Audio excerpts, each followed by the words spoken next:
housing seems like it's registering as an issue on the campaign trail like I'd say no time I've seen.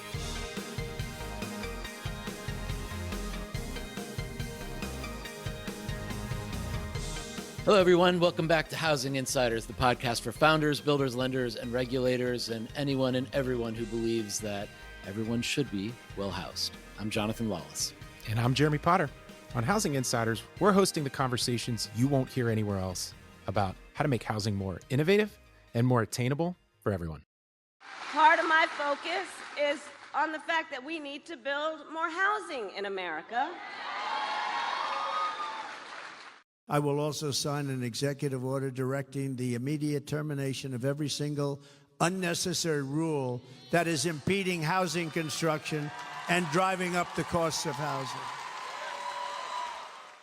We are just weeks away from the election, and so we didn't want to miss an opportunity to try to dissect what the candidates are saying on the campaign trail about what has turned out to be one of the biggest issues on the campaign trail, which is what is happening in housing.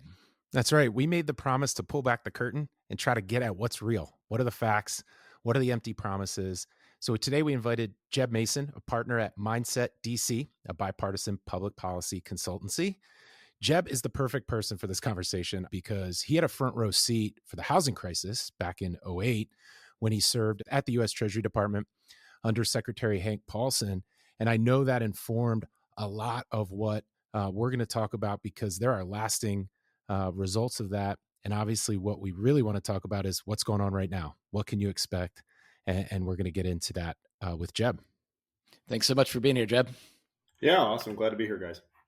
Awesome. So we've obviously got a lot to discuss about this upcoming election.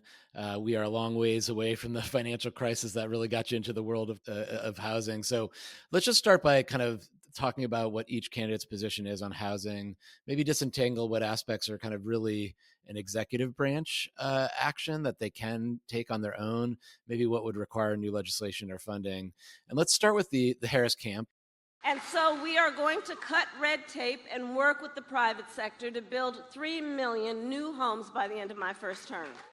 She talks about tax incentives for single-family and multifamily construction, stopping Wall Street investors, rent controls and eliminating price gouging, cash incentives to spur local zoning innovation, and of course, the ever so popular $25,000 to anyone who decides to buy a first home.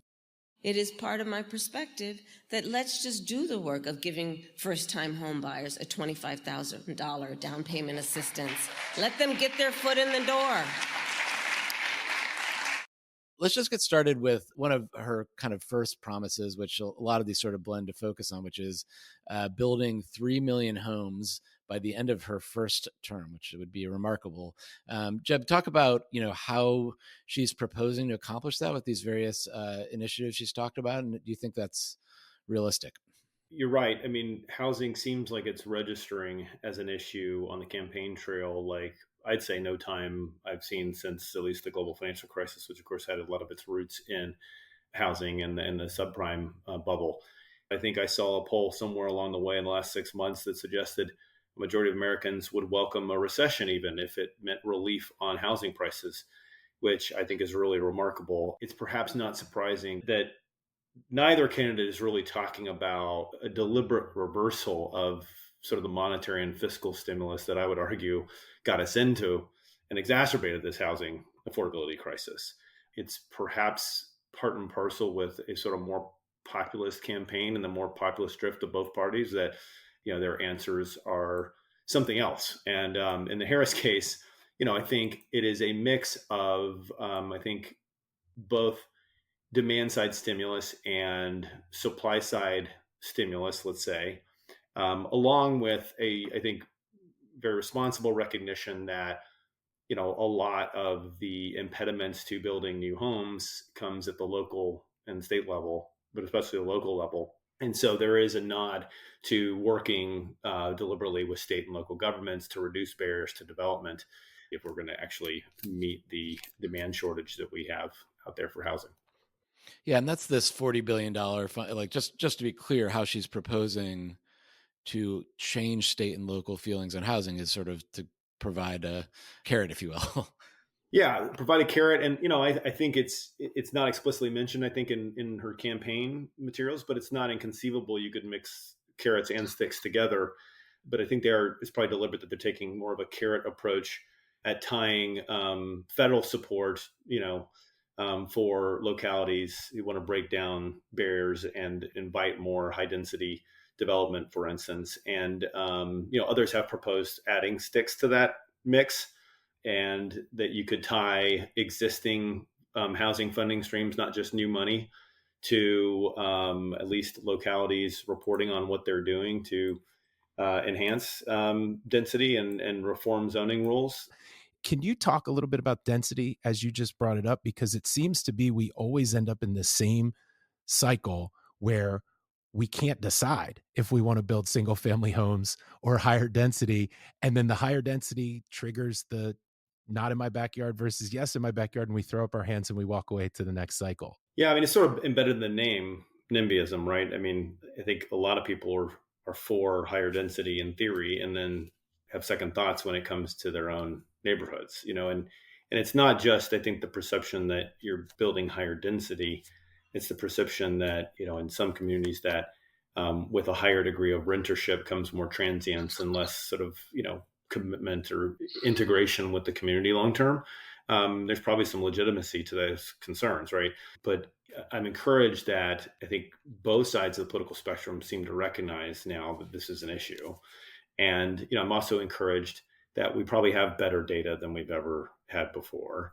I'm a big believer in empirical policymaking, and so I think tapping into data that's provided, some of which is private, some of which is public, but it's going to be a case by case analysis, right? I mean, there's not one housing market in the United States. There's thousands.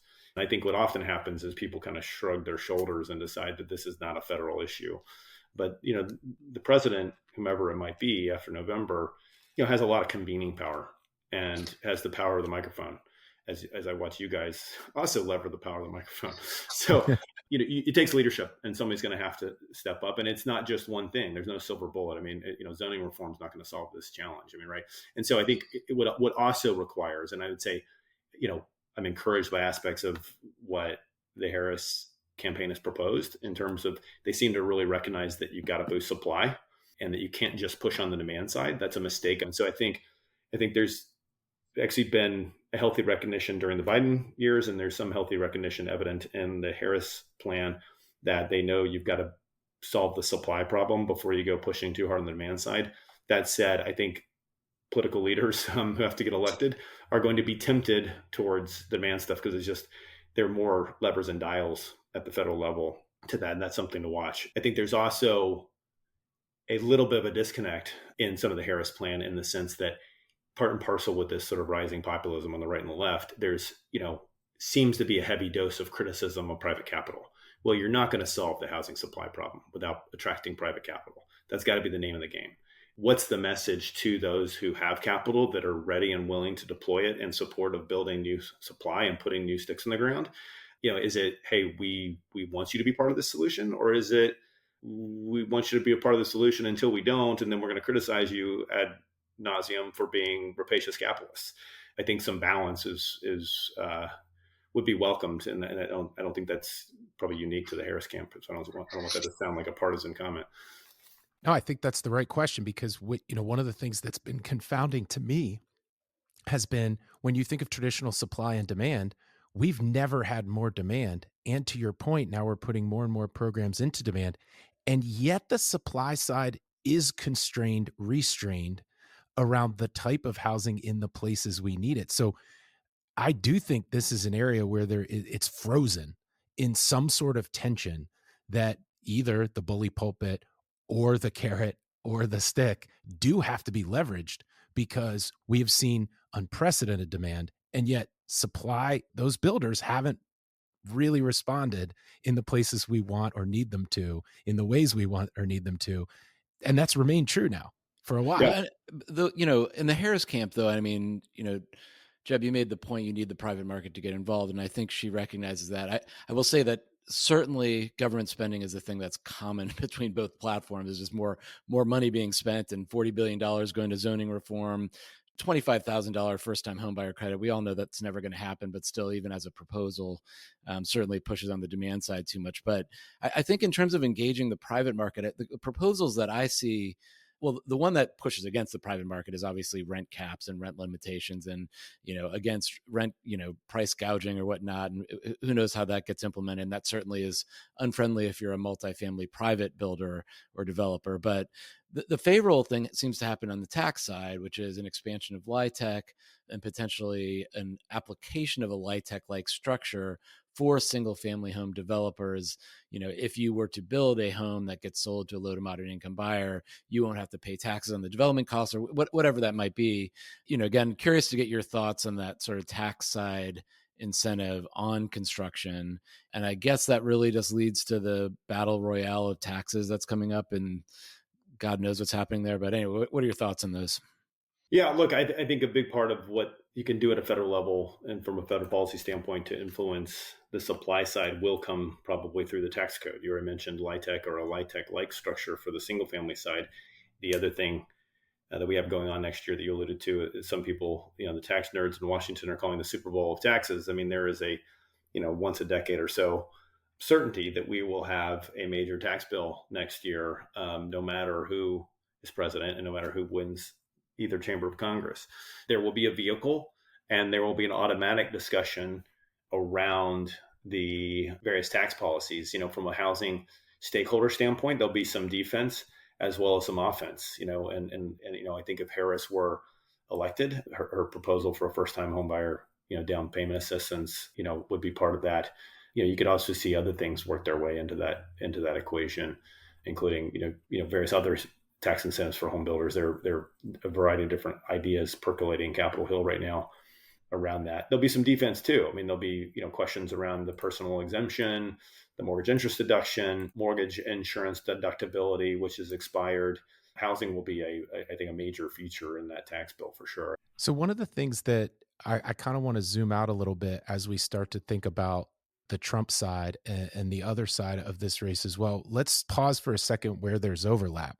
You mentioned earlier housing taking center stage. So it seems like this concept of the American dream is home ownership, and home ownership, individual home ownership, is the American dream. Could we say, bipartisan at this point for this campaign? I think there is agreement that still, like, the idea of homeownership as sort of quintessential part of the American dream still exists, but a significant dent was put in that idea with the global financial crisis. And so I think for the most part, I've been pleasantly, wouldn't quite say surprised, but been very glad that most the sort of policy influencers and policy makers, I think, that really talk about housing policy since the global financial crisis have largely held to the idea that it needs to be sustainable, that you need proper underwriting, that you need to exclude certain product features that tend to set people up to go bust and that ultimately lead to disastrous outcomes for the economy. The other big, wouldn't necessarily call it fly in the ointment, but I mean a challenge for housing policy as well as all policy, candidly, is the fiscal situation in the United States. And, we've now reached what some would call a major tipping point, perhaps, in that we're paying, more at the federal level in interest payments than we are for national defense. The cost of all of this, whether that's cost in terms of various tax incentives, whether those are tax deductions, tax credits, refundable tax credits, which is essentially spending through the tax code, as well as any new spending, I think is going to, in the term of the next president, is going to run into a certain fiscal reality that it seems like we've been ignoring now for, frankly, a couple decades. You're running for the chance to get blamed. That's what you just said. We're running for the chance to get blamed for whatever happens next. There's a bit of a hot potato. Can you continue the status quo for 4 more years without having a major fiscal crisis? Disaster. I don't know if you can.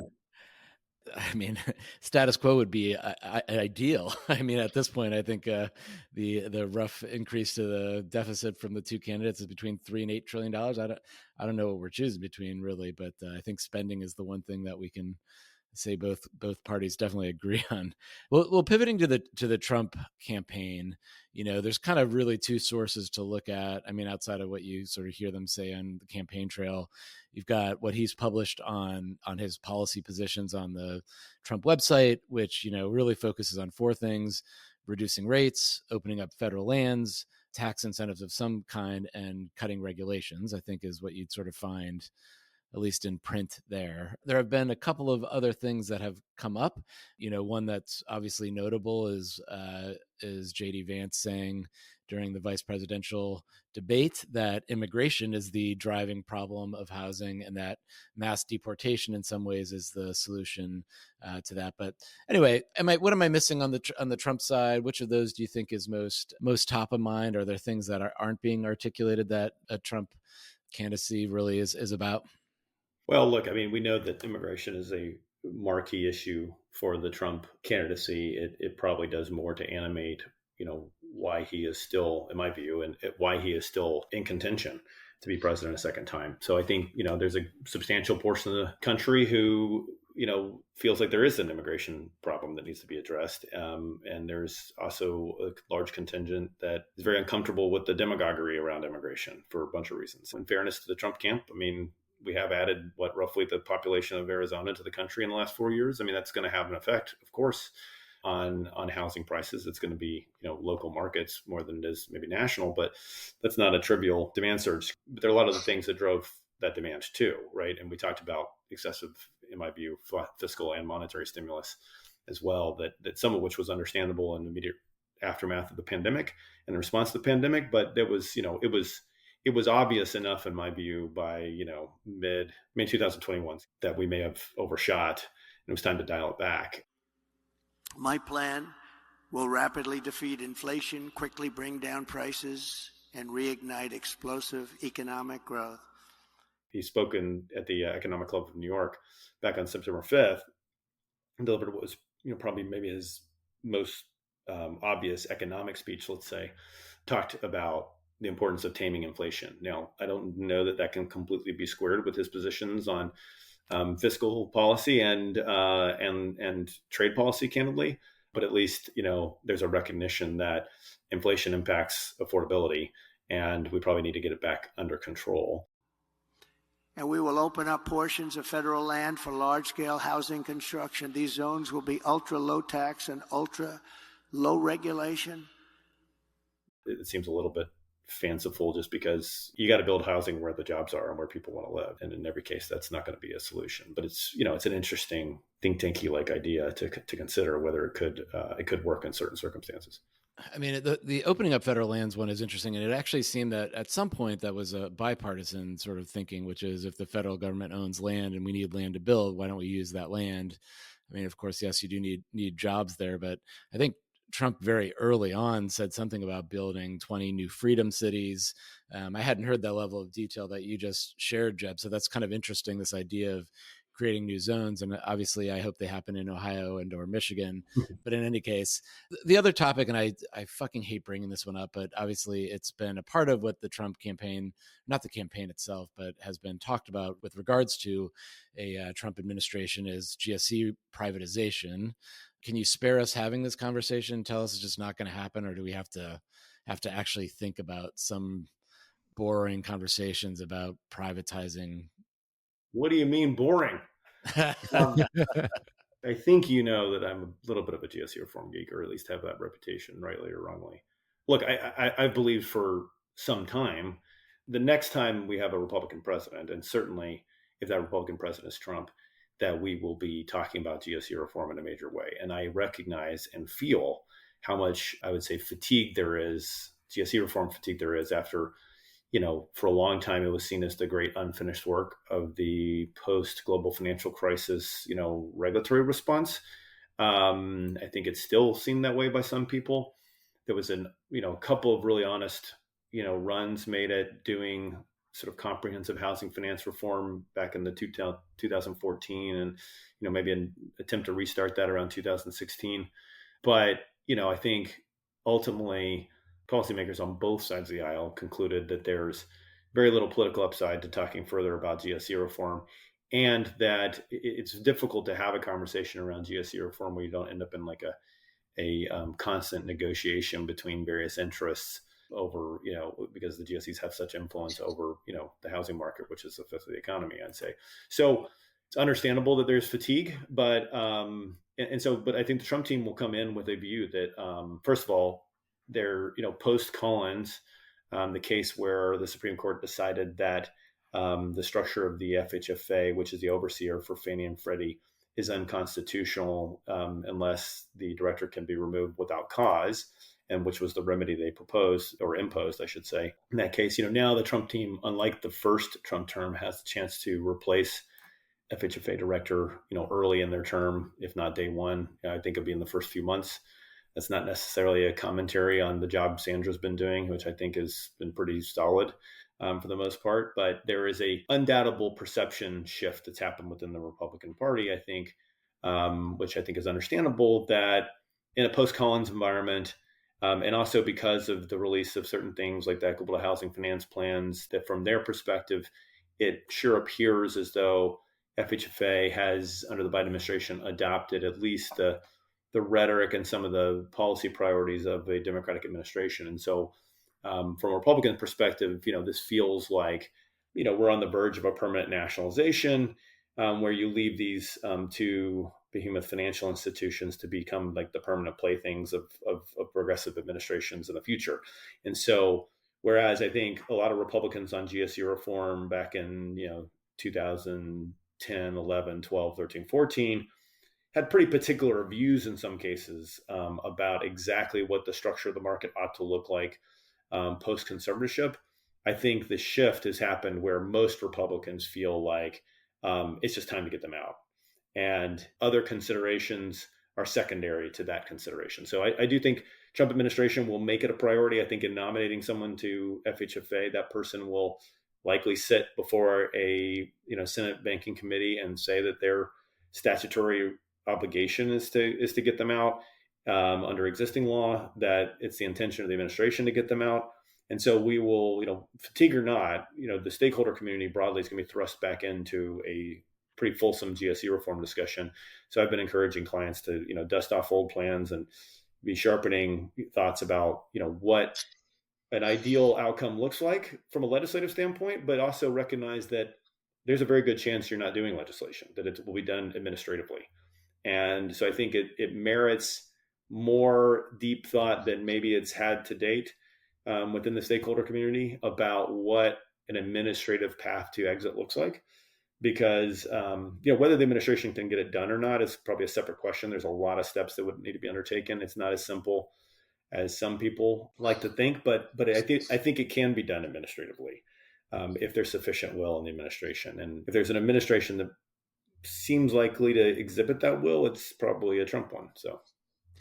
And I'm going to annoy the shit out of John and just ask another question. I'm taking the bait on this one just for one more. I'll put my libertarian hat on. I'll ask you, Jeb, to put on your independent mortgage company executive, your CEO level hat. As we think about the cost of housing and cost of financing housing, which we just talked about, and I just don't see how ending conservatorship doesn't leave particularly mortgage companies and the cost of a mortgage as going way up. Am I misguided in that thinking that a privatized and end of conservatorship, a privatized Fannie and Freddie isn't bad news for independent mortgage companies and the sales aspect of the home loans that they're pushing all day, every day? It's a great question. I don't think it's inevitably negative if you consider that, but it does get to why we probably haven't seen GSE reform yet, right? Which is that you probably need to have an FHFA director that is willing to shake up the status quo enough that you hit some pain points for people in the industry and in this broader stakeholder community. Under statute, they are supposed to be pricing the guarantee that the GSEs provide as though they're private market institutions.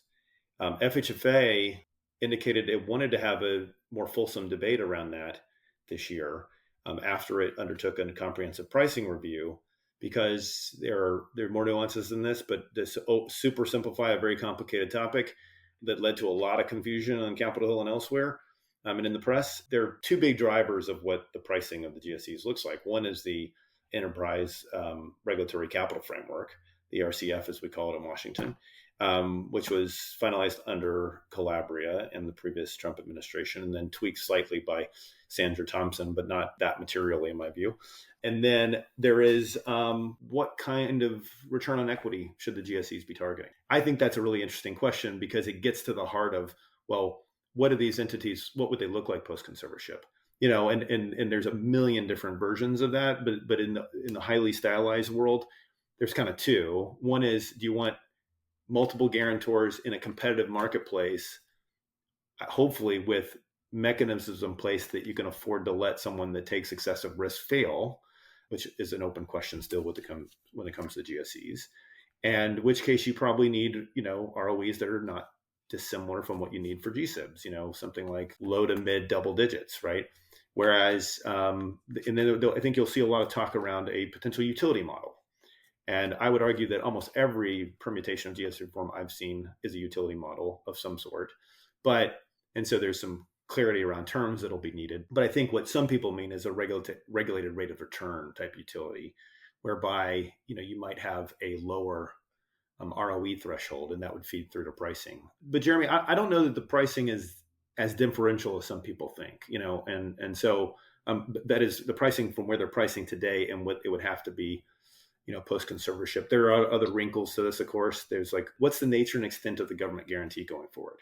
And is there an explicit guarantee that only Congress could create that's full faith and credit and wraps the MBS, as a lot of reform plans suggest? Or is there something like a continuance of the current PSPAs, the preferred stock purchase agreements, or what we used to call the keep well agreements, in place between Treasury Department and each GSE to back them, which is explicit to a cap, a nominal cap that can't be increased from now?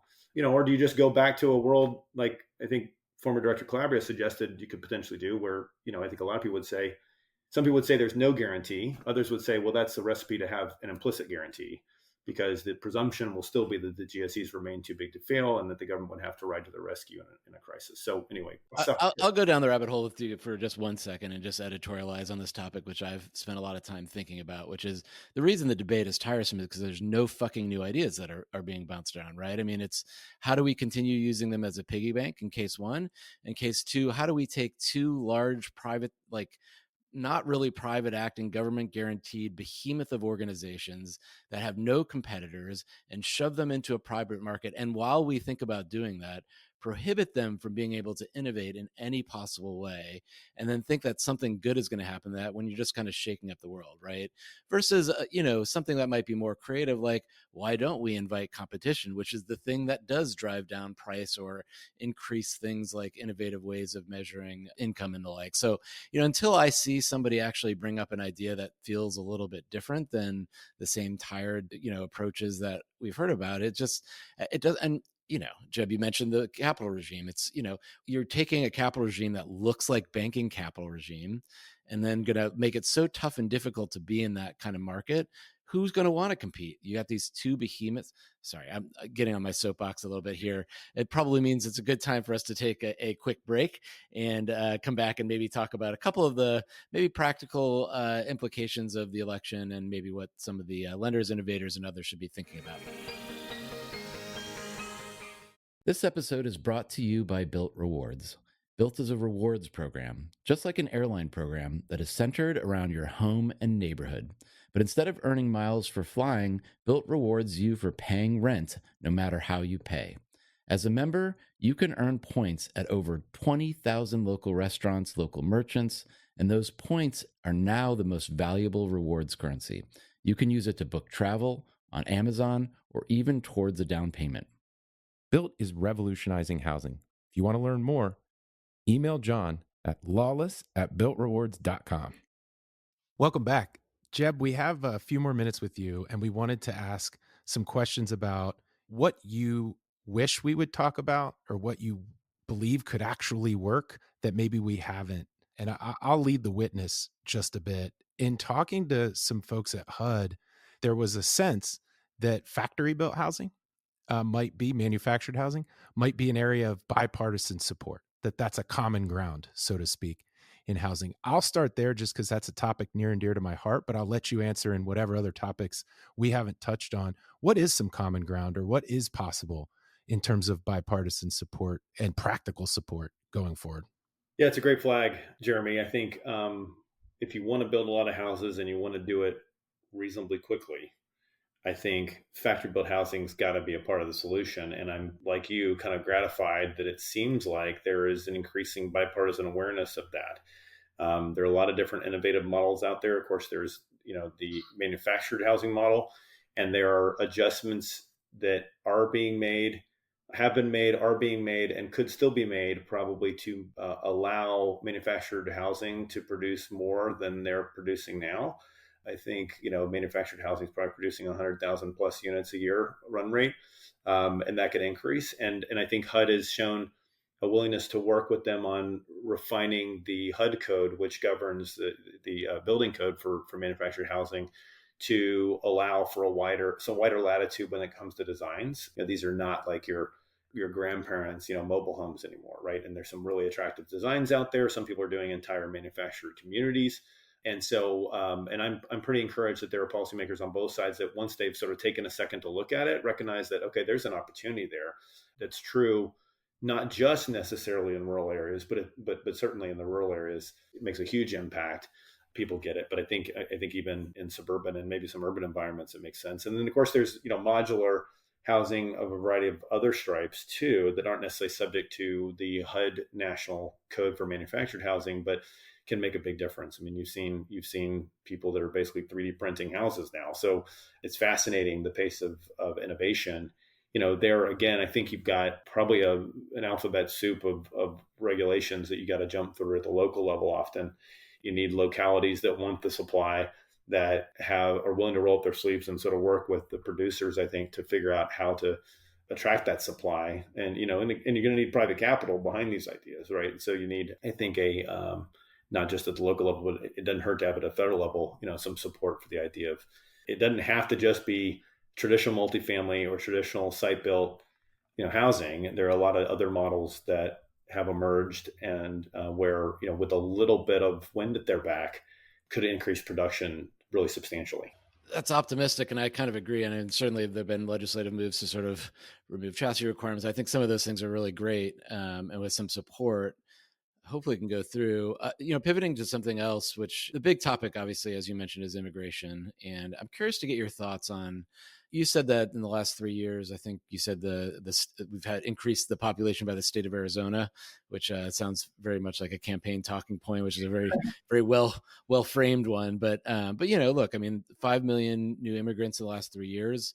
Even if you assume 5 to a household, that's 1 million homes, which is a significant percentage of the 3.5 million missing homes. But on the flip side, and the counter argument I've probably seen most common to the criticism of Vance's comment on immigration, the debate is really, that's our source of, of population growth, period. So if nobody's having any babies and population is shrinking, we better be importing people. Otherwise, we're going to have a shrinking economy. But putting that one aside, is that about 20 to 40% of the labor force, or the construction labor force, comes from immigration. The idea of a mass deportation program could really be a shot in the foot in terms of building new homes if you eliminate an important, source of labor. So I'm just kind of curious, is there any hope to reconcile these two things? And is there any recognition, particularly on the Republican side, of the importance of immigration on manufacturing? Or, I guess as I'm saying that, it just sounds so stupid, but maybe you can respond to that. Is there any chance that immigrants could have a pathway to citizenship through building homes here? You're trying to get me in trouble. So honestly, I think, I'm rambling, honestly. Here's maybe how I think about it. I mean, I was working in the Bush White House back in 2005 when, the last, I think, real big push was made on comprehensive immigration reform. I would say that it's almost impossible to find a Republican today that thinks the kind of balance that I think President Bush was trying to strike between, frankly, the economic case as well as the humanitarian case for immigration needs to be balanced, of course, with having appropriate controls on the border and understanding who's coming in the country, a legal employment regime, as well as potentially a path to citizenship. I think everyone's noticed that the party has shifted quite a bit there. But I think if you want to strike a more optimistic tone, I don't think that those elements have gone away, and sort of recognizing, I mean, look, in the real estate space, Donald Trump's a real estate developer. I mean, what do they say? Land, lumber, and labor, right? So are the major inputs to new housing construction. So I'm sure that's not lost on him. But, I think what's happened, I think the way I would say, if put it more charitably, is like people have inverted the priorities, right? Which is that the perception, I think, in the public, or a very substantial portion of the public, is that the border is so out of control that you got to get that untamed first. And then we can talk about paths to, legal employment. We can talk about what kind of priorities you put on what kinds of immigration. I think despite the caricature that Trump invites of himself on immigration, no one's talking about a zero immigration world, right? I mean, and here's an optimistic tone. And I wish there was media that was this responsible. Why not ask the two candidates two simple questions? And maybe I'm just way too simple-minded here, but ask both of them how many legal immigrants you should have a year. And if you really forced them to come up with a number, I bet it wouldn't be that far off. And if you ask them a second follow-up, how many illegal immigrants should you have every year? I bet if they were forced to answer, they'd answer pretty close to the same, which, in the first one, it's probably something like 1 million a year. And the second one, it's probably close to zero, if they're honest. And so why can't we start with, where the concentric circles overlap and try to develop sensible, empirically based policy that respects the law, that respects human dignity, that respects the needs of the economy? Your guess is as good as mine, but I'm going to try to remain optimistic. That's like a mic drop moment there, Jeb. That was well stated. I thought it was really, really good. Thanks for that. Yeah, thank you for joining us today, Jeb. This has been a great overview of the election and what the two candidates are saying, as well as, I think, a relatively optimistic tone. I don't know about you, John, but I ended with a lot of sense of where we are and a lot of sense of where we're going. There is a path here to housing innovation. There's a path to jobs that create houses, and there's a path to an ownership economy that does actually drive the economic productivity that we need, that gets us out of some of this mess. And so I know that's hard. I know that's more than just the president's job, but I think you've framed it up in a way that should be easy for our listeners to understand. Hope so. Hey, love what you're doing. Thanks for having me on. My old boss, Hank Paulson, used to say this all the time. It's like being in a family. Like, you become, if you think about policy a lot, you become highly cognizant of all the challenges. And there are some really substantial challenges facing the country right now. But I'd still rather have our challenges than anybody else's in the world. We also have an unbelievably, I think, a deep commitment among the public still to the rule of law, to basic human rights and freedom. And I think that's a good basis on which to try to formulate policy going forward, and a reason to still be optimistic, even when things look dark, that as I think Churchill said, I'm going to misquote him here, the American people always do the right thing after they've tried everything else. Oh, this has been a very warm and fuzzy end to the show. I know our listeners don't need any encouragement to vote, but I also echo the sentiment that the election is really not an end. It's a beginning. There's so many things that will happen after a new administration's in place. Not to mention the exciting, I like the Super Bowl framing of the tax debate next year. Makes it sound so much more enjoyable. But a lot to be done once we know the outcome of the election. So that does it for this episode. We would love to hear from you. Send us an email at podcast@thehousinginsiders.com if you're interested. And if you like what you hear, please leave us a review at any of the various feeds that you have.